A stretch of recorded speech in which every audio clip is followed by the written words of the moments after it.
Assalamualaikum warahmatullahi wabarakatuh. Hamdan wa syukran lillah, salatan wa salaman ala rasulillah. Alhamdulillah, puji Tuhan, syukur pada Allah Subhanahu wa taala dan Rasulullah Muhammad SAW. Kita berharap syafaat yaumil akhir. Saya Razman Arif Nasution alias Dr. Ran baru saja selesai melaksanakan aktivitas mandi, kemudian saya sholat.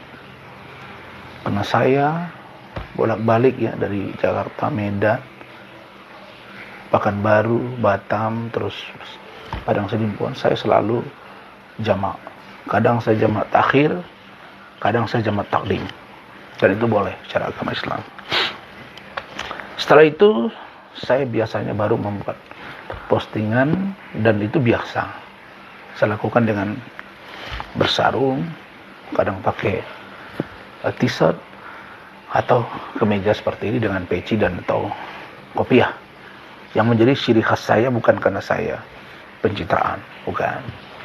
Nah, oleh karena banyaknya WA, chattingan, DM, telepon, SMS, mulai dari kemarin sampai dengan saat ini.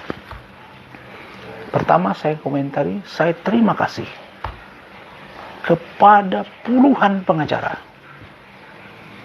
Kalau saya bilang 100 terlalu banyak, tapi di atas 50 orang yang sudah WA, telepon, baik melalui telepon seluler biasa atau WhatsApp, yang menawarkan diri untuk menjadi kuasa hukum saya. Mulai dari yang senior sampai yang junior.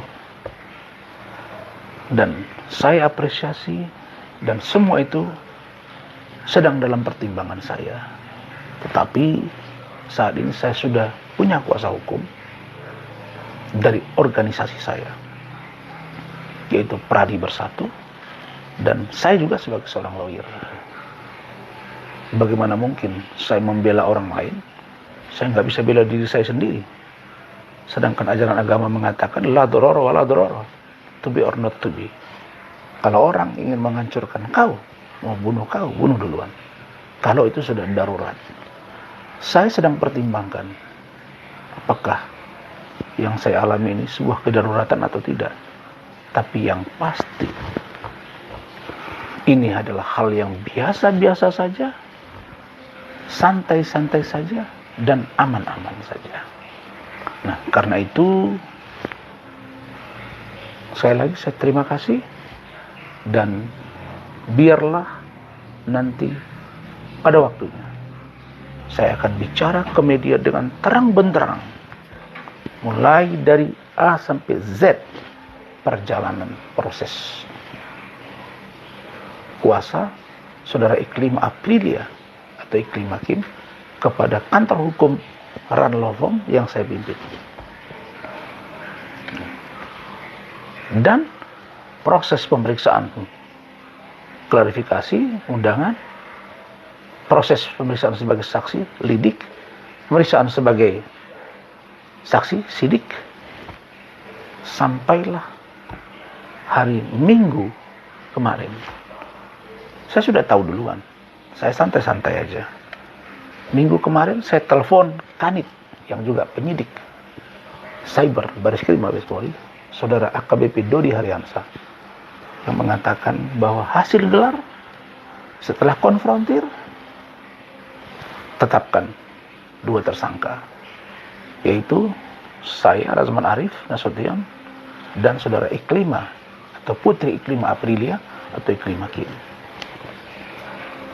Apakah saya terkejut? Tidak. Kenapa saya tidak terkejut? Karena saya sudah menduga something wrong. Tapi biarlah itu berproses. Dan saya hanya katakan bahwa insya Allah tim saya sedang bekerja menelaah kasus ini, mendalami proses ini, dan saya hanya berharap dan yakin bahkan hakul yakin, Pak Presiden, Bapak Wakil Presiden, Bapak Kapolri terutama, pasti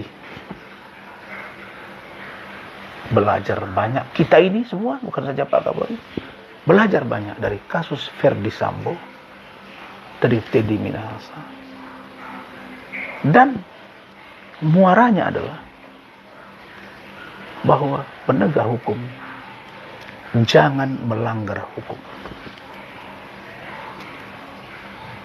Saya percaya kasus Ferdi, Teddy Minahasa, dan lain-lain itu menjadi pembelajaran buat kita semua. Betapa polisi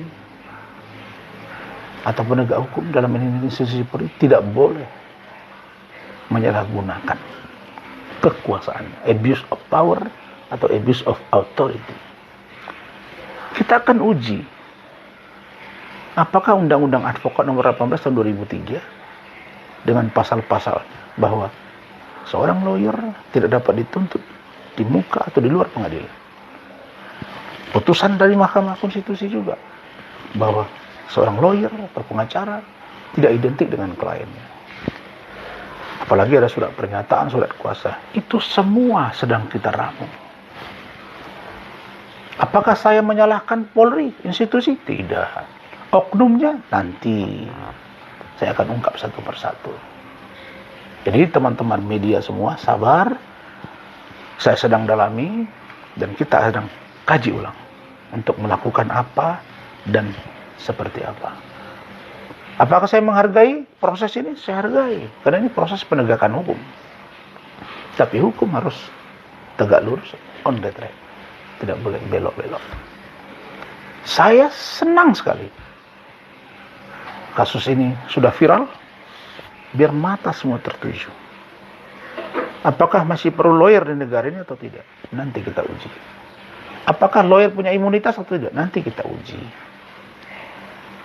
Apakah orang yang menchatting orang dengan bahasa-bahasa yang nanti akan saya ungkap boleh?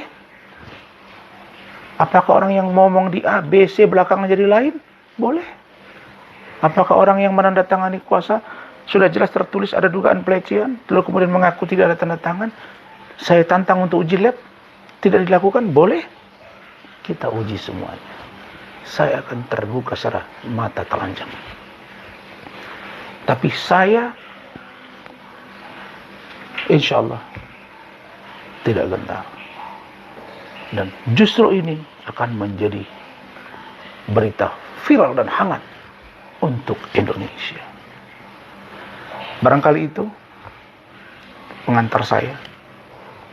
Saya percaya untuk menjadi besar perlu tantangan yang besar. Nelson Mandela ditahan 26 tahun.